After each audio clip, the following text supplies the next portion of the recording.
Hi, everybody. Welcome to Conversations with Calvin. We the species, um, chronologically, hey, it's Friday the 13th today. I just realized that. It's Friday the 13th. It means nothing to me. And this is such I'm doing this, as all of you should know by now. I'm working with the Garden State Film Festival in conjunction with them, doing interviewing for 2 weeks with actors, actresses, directors, screenwriters, composers, documentarians, something that means an awful lot to me because film has changed my life irrevocably. And now I'm with, this is really special for me, and I got to tell you why in a second.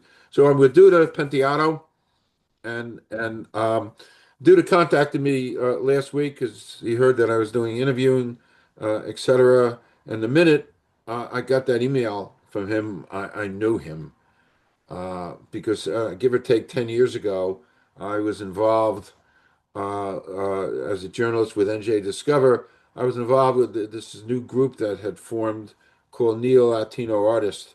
And it was basically a global group, mostly North and South hemispheres, Northern Hemisphere, Southern Hemisphere, South America, North America. Uh, um, and they were represented by some of the most amazing artists I've ever seen. And I had gone to an opening night at the Monmouth Museum. They had a whole exhibit. I absolutely fell in love with the art, the artist. I had him on my TV show. And then in the middle of all that, there was this amazing event in New York, uh, New Yorican, if I'm saying it right, at a nightclub, and it was poetry reading, and I was so fascinated by the work and by them that Monica and I, came in, and it was a terrible rainstorm that night, and that's where I met Duda.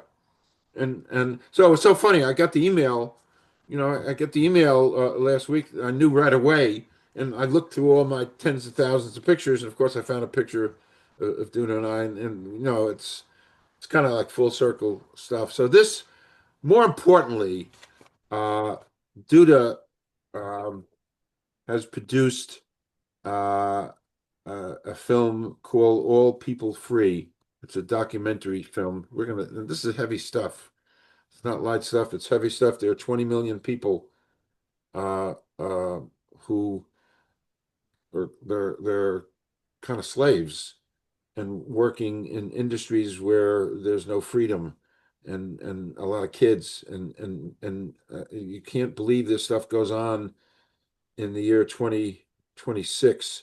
It's powerful, powerful stuff. I have a poster, and the documentary was accepted into Garden State Film Festival, which I'm covering. Uh, uh, um, but his history, and he could talk about that with social issues and racial injustice and cultural identity and globalization. I mean, he's true to form, and he's been doing all this stuff. He pressing challenges of the 21st century, the whole picture. He's such an activist, and actually, he the word artivist, and you can talk about that. I guess it's a combination of artist and activist. Sure. Yes. So, Exactly. as I'm looking at my notes, what an incredible uh, biography here, the stuff you've done, and actually born in Brazil and back in, the United States, Brazil. So your life has been dedicated to this kind of freedom and these kind of social activism. So I'm so thrilled that, we got reconnected, and it means a lot. So why don't you say a couple of words, dude, and then we're going to talk about all people free. Take it away. Yes. Hey, it's great to reconnect, Calvin. It's been a while now, maybe 10 years. We connect on we spent some quality time at New Rican Cafe, which is a very famous Puerto Rican New York spot for famous underground movement. Basquiat, they still have original paintings of Basquiat. Even Basquiat went there, was part of the underground beginning in Funny, you 1990. mentioned Basquiat. You mentioned Basquiat. Good, finish talking, and I'm going to show you Yeah, something yeah. about So, Basquiat. so it's really part of the New York scene. So, the new Latino movement grew and became the We Are You movement, where we joined more artists and poets. We really were able to expand the vision and bring more art, more diversity, and bring more ways to express that. So we begin to do performance and poetry and this and that. And that was the wonderful moment that we met because I think art is the spiritual thing. I mean, I'm paraphrasing now, but I always love quotes in my life, and words are very powerful. So one of them I like is like say, why we make art? Because we create art so we can be able to survive, to deal ourselves, to deal with the pain, right? So art exists so we can exist, right? So art is that expression, that is so deep and is written, is visual, is dance, is that very part of the which I call the God DNA, right? The very God possibility to do something about it. And I think in retrospective, my parents were both educators. It's very interesting. My father was a professor of economics and mathematics ideas, and my mom was an educator and an activist. So I begin to understand the correlation between being meaningful and understand vision and economics to really liberate people and also connect with culture and humanity. And that's why I think the seed was planted to me in Brazil, Sao Paulo, many, many years ago when I was a kid. And so today I became DUDA Penteado, the artivist. Why I'm branding myself that way? Because I am intentionally and very purposefully putting myself and work with either foundations or projects that are connecting important social issues and art. And that's what I'm at in my life. And the project We Are You, the New Latino, was about the Latino contribution. It was about bringing a group of meaningful artists who have a lot to say and to create a space, right? To exist, to dialogue, and to make the difference some way, somehow. Yeah, yeah. It's funny. I mentioned this. I'll I mentioned this uh, from that first moment I met some of the neo-Latino artists at the Monmouth Museum, and then I discovered the work of Ricardo Fonseca, and I loved his art. I saw that was the first thing I saw, and life is kind of funny. We got reconnected. My novel, There's a Tortoise in My Hair, Journey to Spirit. He did the artwork.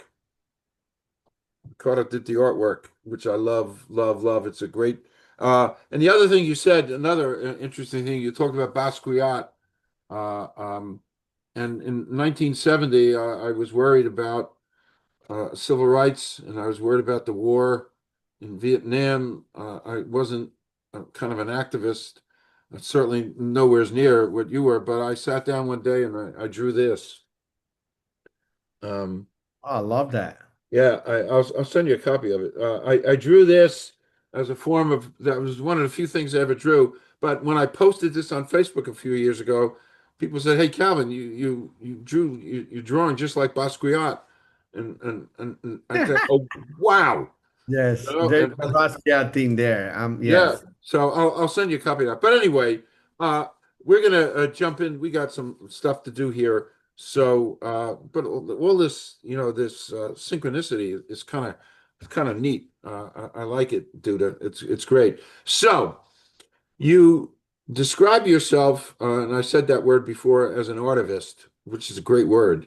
What does that term mean to you, and how does that define your life's work, an artivist? Yeah, there was a shift, I would say, in the end of the 80s, beginning of 90s, then where artists began to use own narrative, their own lives as a subject matter, right? And what matters to them, how impact their life, they begin to project in the artworks. There is a French writer, art critic. I just forgot his name at this moment, but he put the first group in the 90s with the idea of what was an exhibition about archivism, right? So, which artists that are intentionally selecting important social causes to express, either very personal or either how they connect with the community or with the global movement. So I begin to realize that what happens to me throughout my life, people will write about me, about me being very diverse in performance, paintings, whatever I did. I always work in several things. But one of the things that art critics you talk about me was like, here's an artist and is an activist because he's approaching this, he's talking about this, talking about that. Now, um, I believe art, me personally, right? Because art we can interpret so many ways and express in so many ways. For me, art is a way to express an idea. That's what art is about.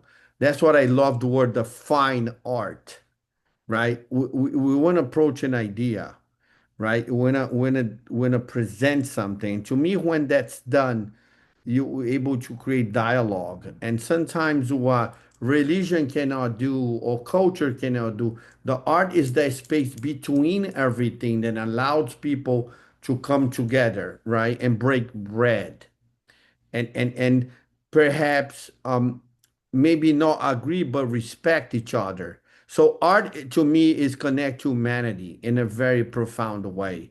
So for me, obviously my interest in life is philosophy, um, anthropology, theology, and art history. Those are the things that form foundation of where I always thinking about what I'm doing.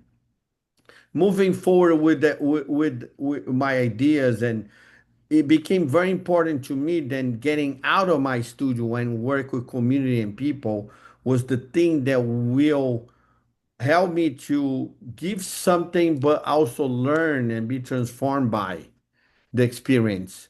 And that's what the archivist begins there. So I have worked in many different ways through film or installations and things and education. Today, I'm proud to say the biggest youth program called JCY MAP, right from Jersey City. We train up to 30 students every year. This is the top professional public art project for youth to prepare students to college.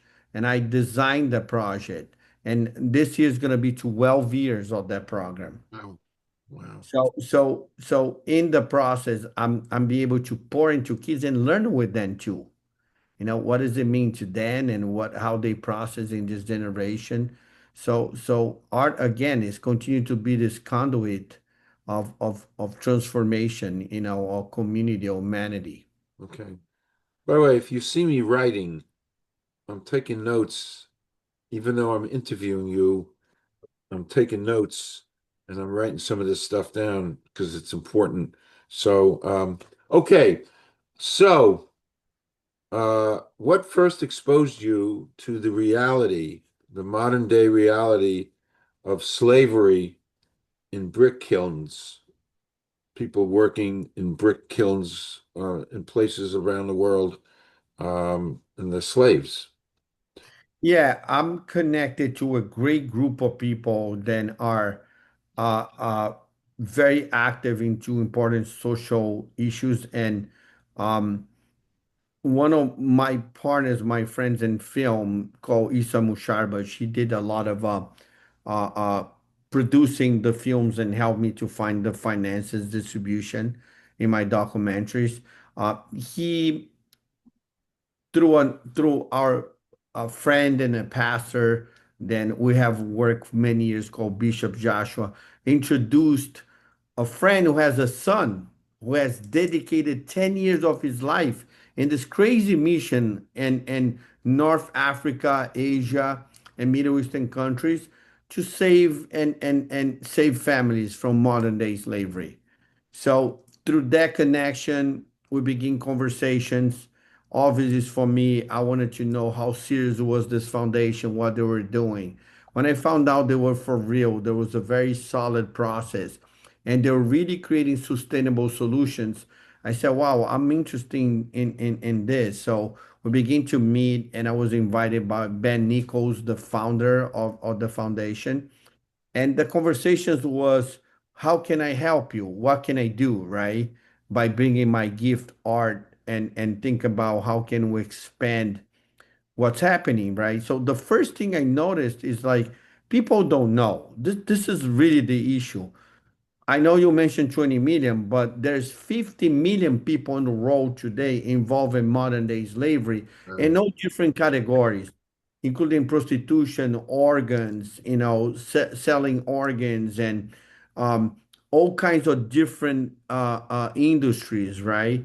Out of this whole package, what's going on that is shocking is there's more slaves today than ever in history. We tend to not think about that. We think slavery ended, right? Oh, we did this, we did that, we did abolition with blah, blah, blah. No, slavery is alive and is strong more than ever. So that's the first point.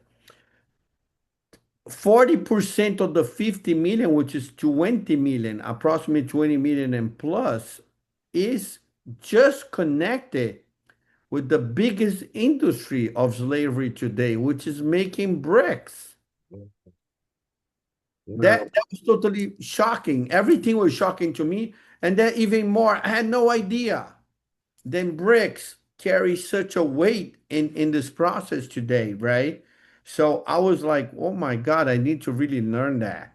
So the first thing when I start like spending time doing research, I'm like, the only way to do justice to this project if I travel and I experienced the pain, I experienced the process. So once I had the chance, I went in the trip with Isa, some other incredible people, and the founder, All People Free. We went to Dubai, is one of the centers where people stop there then to travel. We went to some Middle Eastern countries that we spent a lot of time in Pakistan, right? Which is one of the countries the mission is really big there. And then I saw uh, I saw the reality, what was going on, and it's just really, really intense. Mm. The pain, the suffering, families. Then there, so that there are kids born today on those brick kilns. They have no ID, no documentation. So when you have no ID, no documentation, you actually don't exist. It's just a thought here. Then it's like this is one thing, just one of the things just that blew my mind here. Mm. Um, how come it's so invisible here in America, where there's so much things out in the open, and even around the world? How come it's kept such a secret? It's so invisible. Yeah, Why? this is a great question. And that's interesting is in a so-called globalization that we've been talking about since the 80s. Oh, globalization is going to connect all of us. Globalization connect all of us to technology and disconnect us at the same time. What do I mean by that? There's this initial connection of things, and but sometimes we are so busy what's happening in the world, right? I always say the next generation is called the collage generation. They're just looking things quickly here and there in a phone. Bam. We live in this fast pace of life and we're not paying attention in the entire process of things, right? So what do I say to people? Look, if I'm wearing a nice sweater like this one and it costs $3, I should worry about it because somebody's paying the price. It's that simple.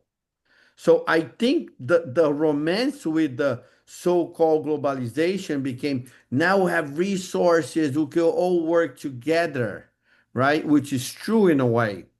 It turned into, well, we like to work together as long as benefit me and I don't know what's going on over there.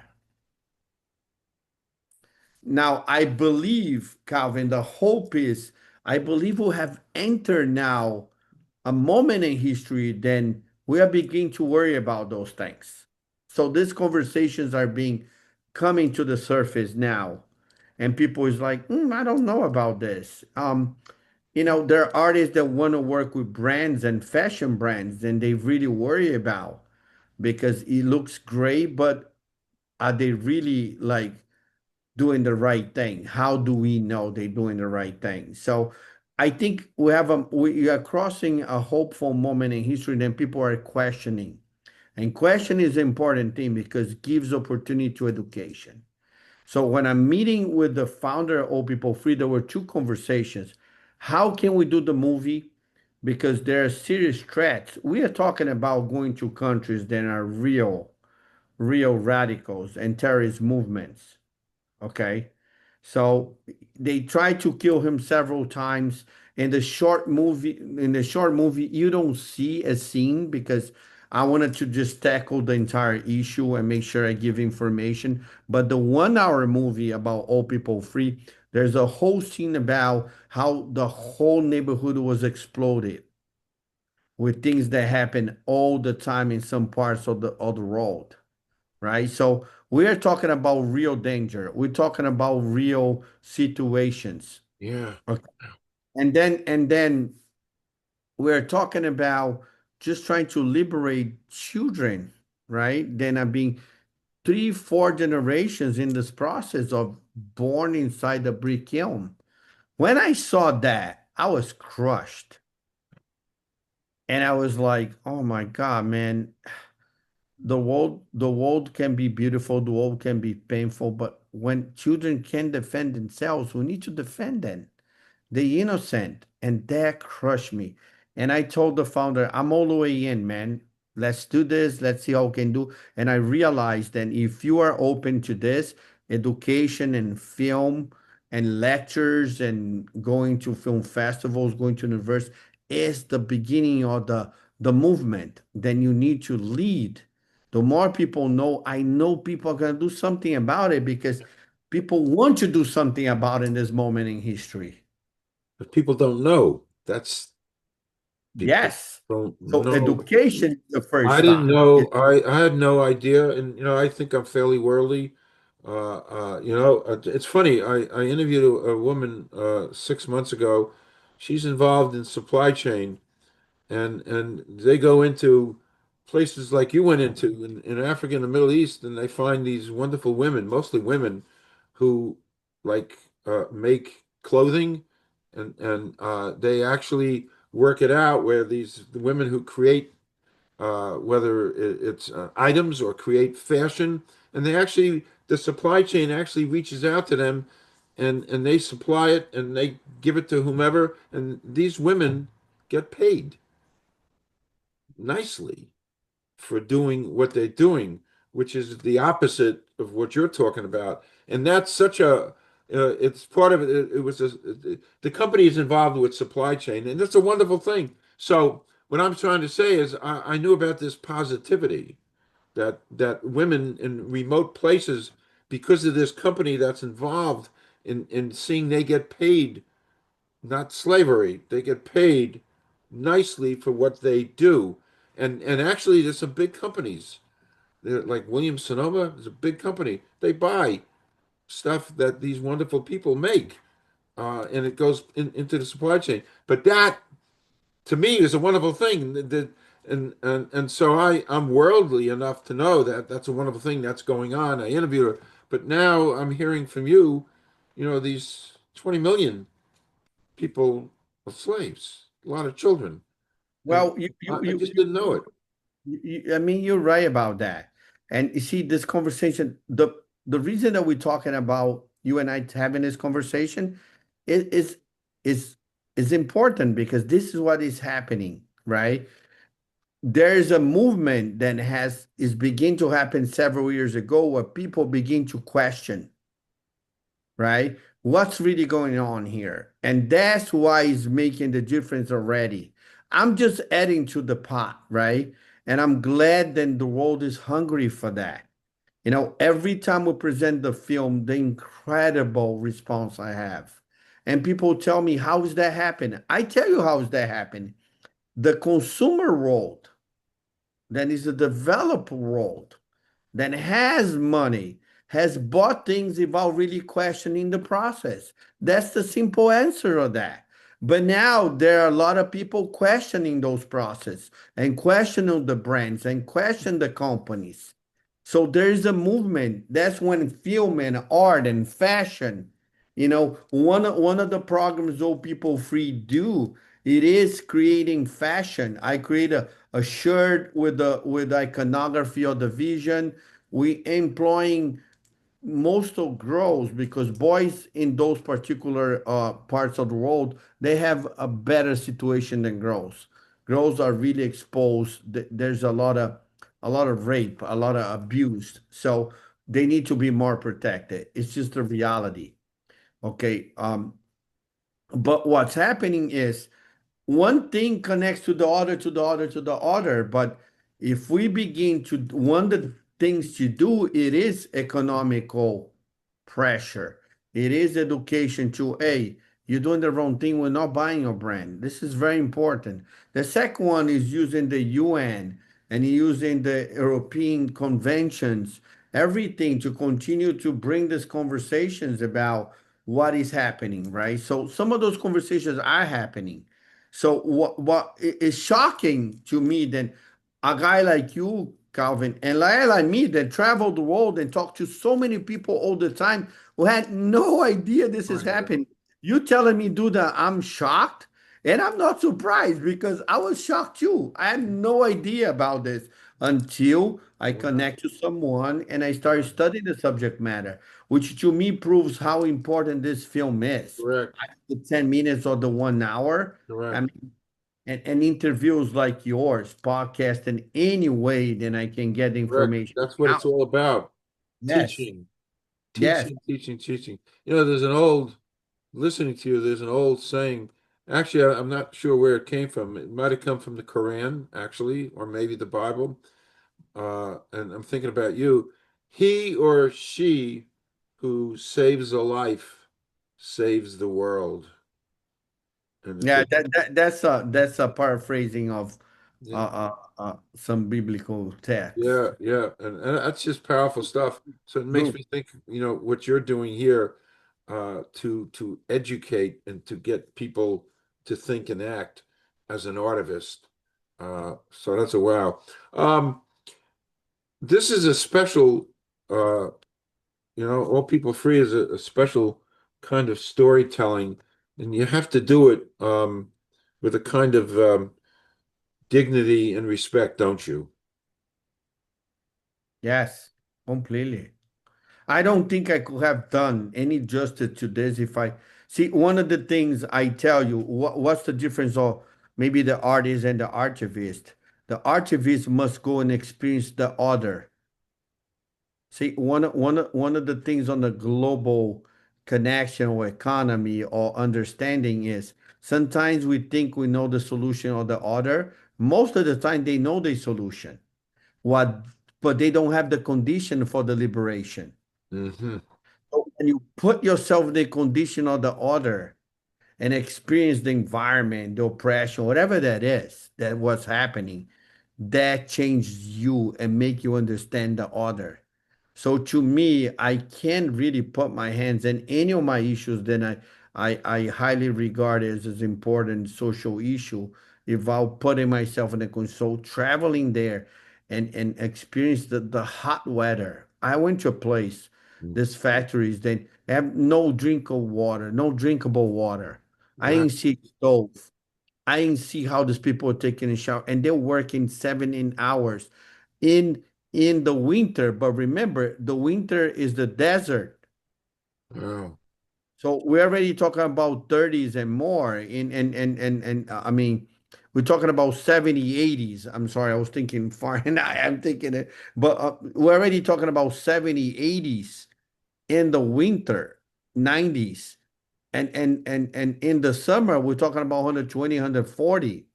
How do you do this I mean, 7, 8 hours a day in an open field?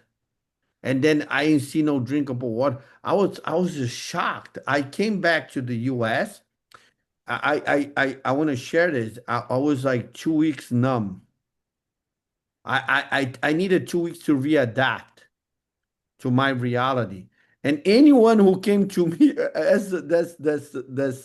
that's funny, but it's tragic. Anyone who came to me and talked they have a problem, I was like, you don't know what a problem is. I need to take you to a trip. Mm, Obviously, I was still mhm. trying to disconnect to the experience I had, but I needed that to try to make justice and to try to make it feel that I can bring dignity in two ways: how I present the issue, how I protect the people that are in danger when this movie is going around, and how can I create something that in the end leaves a door open so humanity can come and continue to change and doing the right thing. So I hope I did Yeah, well, accomplish that. uh, uh, what you've done is beyond, by the way, I'm just throwing this out there, what you've done, is stuff for the Nobel Prize to think about. No, I'm serious. To educate, to make that sacrifice and that journey to learn and to film where you did and to experience that. That's powerful stuff.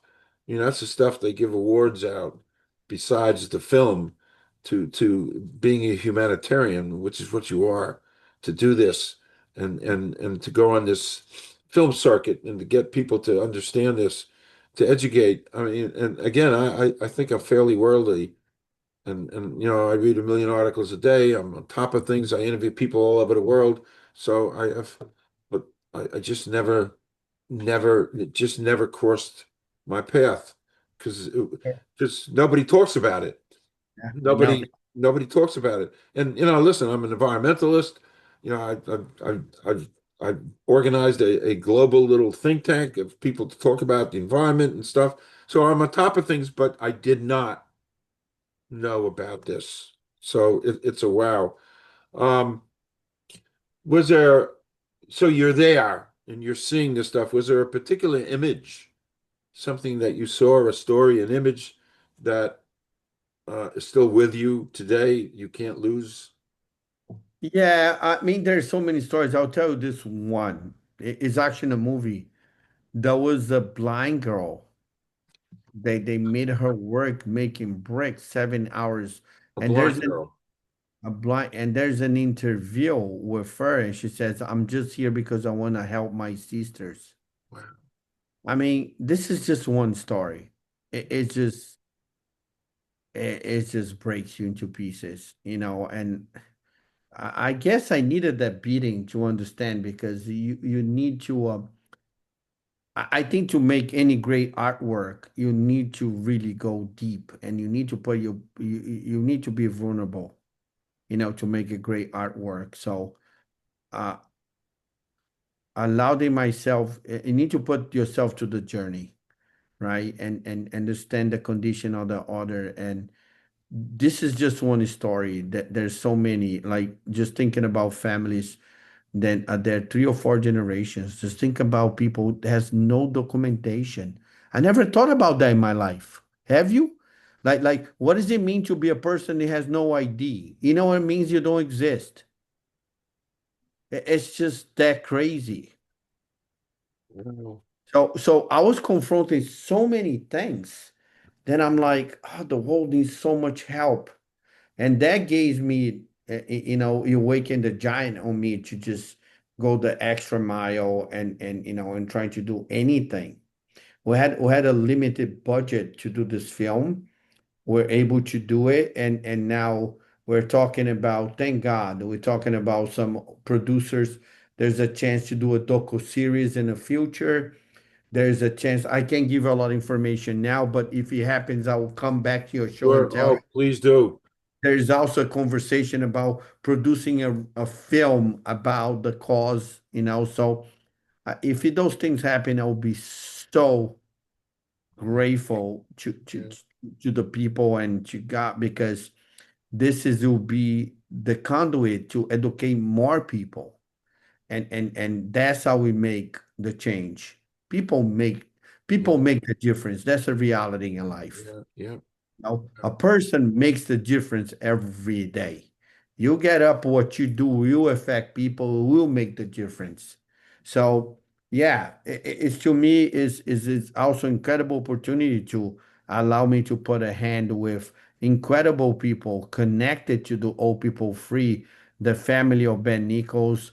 Ben Nichols in itself. I mean, the long film I will send you for you to watch later. He's having a conversation with his brother-in-law, and the brother-in-law is saying, I want to go with you. He says, no, you can't come with me because if something happens to me, you need to take care of my kids.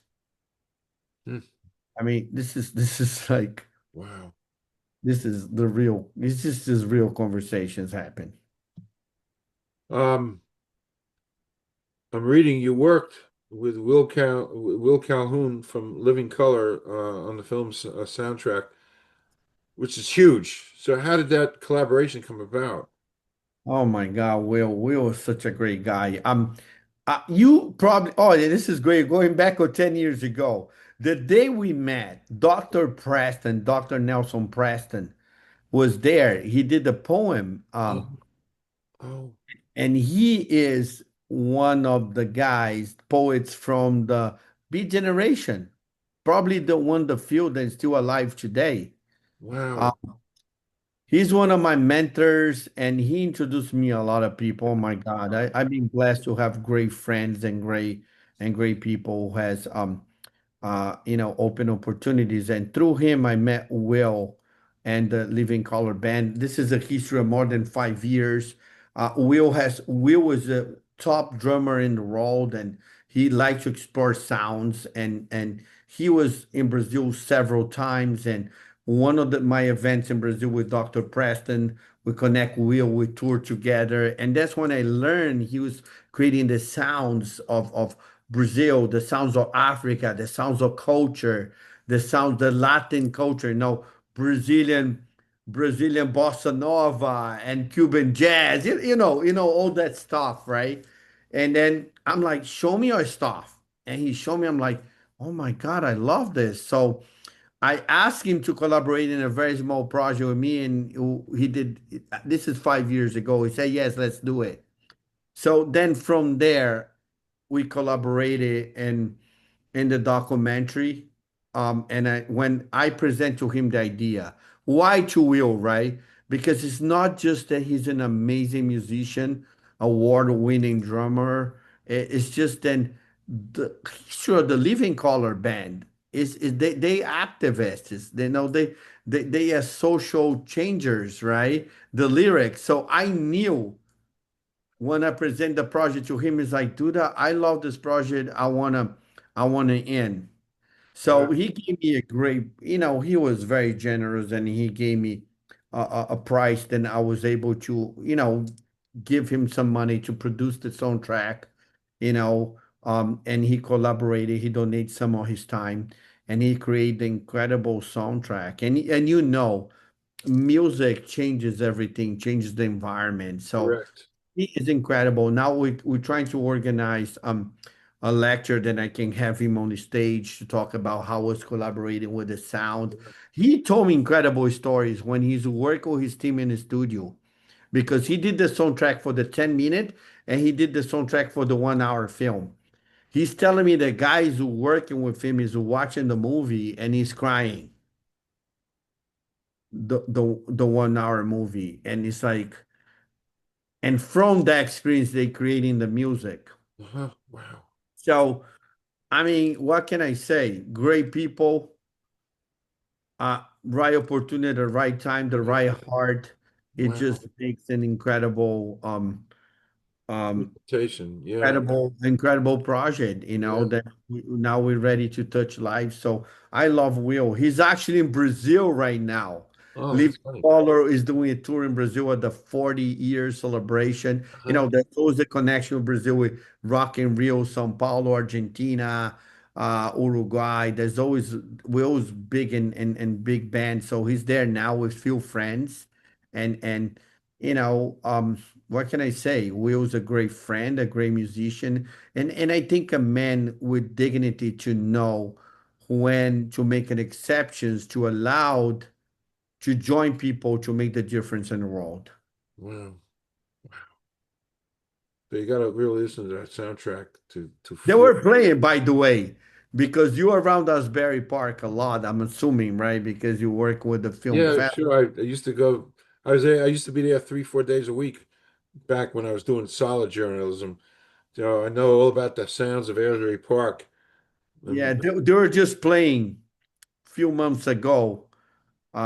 What was like in this right before the winter came in, fall, they were just playing in the Asbury Film Festival in the Stone Pony.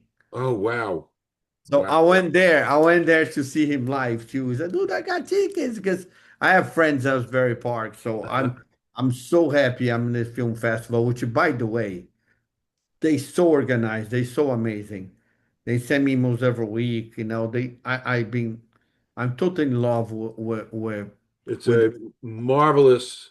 It's 15 years old. It's one of the best indie film festivals in the country. So organized, so dedicated, and it just keeps growing and growing. It's a marvelous film festival, and I've seen it. I've watched it grow and grow, and I marvel. Diane Raver and Lauren Concord Sheehy. They're kind of and it's even going to get bigger and bigger because New Jersey's becoming this major film production place. Netflix it's popped up correct. $1 billion, $1 billion, and Iron Gate, somebody else in South Jersey, another billion. So we're really a hub of production here. It's affordable here. It's not New York City. It's better here. So it's all good for young filmmakers and I, old filmmakers. I Uh, agree with you. the future. One of my friends, Dan Basso from Cinelli Studios, who is actually in Jersey City, he's one of the organizers of the film industry fair. Th- This year's the second year, and about the whole industry, Netflix, Hollywood, and all the big studios. Um, so he's one of the guys, and thank to our former mayor that was able to approve the biggest incentive law. So you're right about that. It's just gonna get hotter and hotter. Hotter and hotter and hotter. So we're all in a good place, here Yeah, in New Jersey. New Jersey finally made made the Hall of Finally. Fame. So yes, there's Everything's been New York and Philly. New Jersey's been kind of invisible, for a couple hundred years, and suddenly we're waking up. You yeah, know, California, Georgia, and now it's right? New That's Jersey right. time. I That's right. agree. This is gonna be incredible. They Uh, do the big fair in the Netherlands. I'll send you some invitations. I was just with him sure, an hour ago, and I drove here to do this interview with you. It's gonna be exciting. It's growing every year. There are vendors, cameras. I was there last year. I know if you love that, I'll send you some invitations to sure. come. Thank you, thank you, thank you. It's gonna Uh, be April 30th. okay, this has been received really nicely, hasn't it? Yes, And I see there's a whole bunch of awards here. You're starting to get awards as you're going through the film festival. Um, um, a couple more questions. I kind of scribbled down. Was there a hard part of making this film because it's so painful? I mean, it's painful to make, isn't it? To yeah, see what you did. So some of it's hard, isn't it? very. Yeah, yeah. Um, I dealt in my life, I dealt with several tough projects. I did a huge project about 9/11, and there's obvious beauty and art as a form of liberation, transformation, and healing. This project is very similar. Yes, but I'm glad that I did it. And every time we're editing, I'm one of my main editors because I'm very particular how to create the scenes, and I work very close to my editors. We will stop in the middle of editing some scenes and look at each other. I'm like, oh man, this is just painful. And I would look at him, that's why we're doing this. We got to do this. And it's like, yeah, man. So yes, yes, true. It's totally Bukowski. You Yeah, know, yeah, yeah, yeah. it is painful. Yeah, really Is painful. what I say to humanity needs necessary pain. So what does that do? Maybe inspire us not to do again, right? Or to change course. I hope I can be a contributor Yeah, to to that change, move. to see that. And that's what gives me peace. And Yeah, that's what gives me hope. okay. You know? To see the change. Um, what role do you see that governments, corporations, consumers play in ending this kind of bonded labor? I mean, as you're saying all this to me, I'm thinking about, well, governments, corporations. I mean, they got to know what's going on, and consumers don't know. I'm a consumer. I don't know. So, what role do all these three play? And you mentioned earlier, I heard you say the UN. That's governments. Obviously, they're not doing very much, but there's a role all three play. Yeah. I think in order is let's talk about corporations. I think going back to the global movement, what one of the things that's happened to the global movement is corporations have disguised themselves and many companies, meaning they have one social security and this in US. When they start moving to other countries, now they have the so global lawyers, right? Specialized in how to move around the world, changing the IDs and documentations and this and that. So you can either sue the entire company throughout the globe. And there's this whole scheme now, how lawyers move in this global economy, right? So yes, I'll hold accountable companies first, right? They know what they're doing. And many times we think countries obviously had presidents have power, but corporations has a lot of power too. And let's just remind ourselves that corporations are the ones who donate money to presidents, to candidates to run for Correct. government and presidencies, right? Correct. So there's this whole chain of events, right? So I'll hold corporations first, then I would say governments obviously can play a huge holding they accountable, you know what I'm saying? And through the UN to each country, and be able to pay attention to those things. And third is the consumer. But my hope is then, which I'm very hopeful at this moment because I can see a movement. I think out of the three, the one who can make the most difference is the consumer, Correct. Because it's right? money. Because the other two, you play kind of along, you play the game, you're doing well, pay, give us the money, you know how it is. But the consumer is the game changer, in my point of view, Correct. because they can come and say, we're not buying your stuff no more. We're just gonna go and we're gonna just expose what's going on. And I think the hope is there. There's a global movement of the consumers being more demanding. I can see the consumer saying, I don't want to pay $2 for the shirt. I'd rather pay 10, 15, whatever that is, 20 for the shirt, and knowing there are people not suffering. There is a movement around the world happening today. And I think COVID, we just try to think about all the bad impact of COVID, and we know there were many, but also waking humanity in many ways. And I think people begin to think about, I don't want everything coming from China. I don't want this. I don't want that. I rather pay more because I know what this is coming from.